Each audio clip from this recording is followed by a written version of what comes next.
When John and I met, we decided for sure we were going to play music together.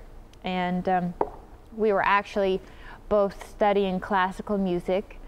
And of course, we thought that it would be fun to play together. So we went to the music library to check out music.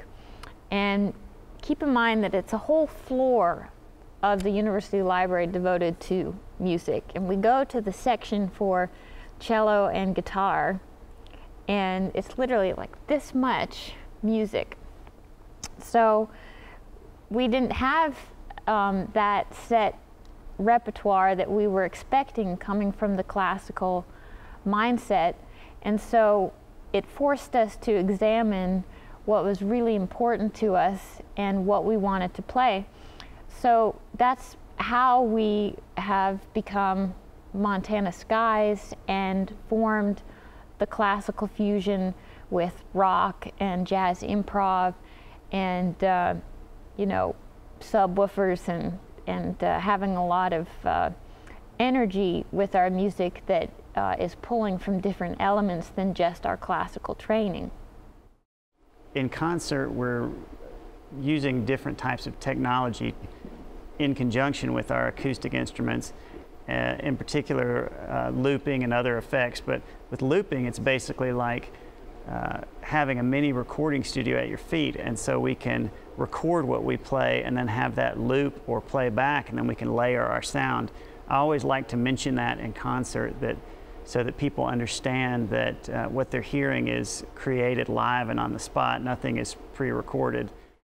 Well, Montana Skies was the first song that we actually wrote together, and I had studied back at Montana State in Bozeman many years ago and was inspired by the natural beauty of Montana, but also the feeling it gave me of just kind of having no boundaries.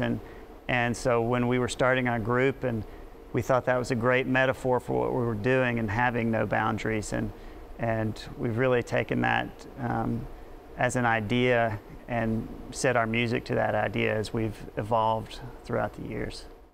We definitely discovered when we shared with each other what we were interested in, that we wanted to incorporate things like rock and roll.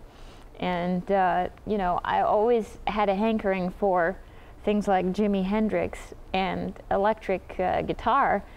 I had guitar envy, so I found myself this unique cello, and this is called a 6-string electric cello, and it's designed for me not only to stand with it, but it has these 2 extra strings, and the way that it's designed, the middle strings are the same as the classical cello, and the 2 extra ones are on either side, and the tuning stays the same where there's the 5 notes in between.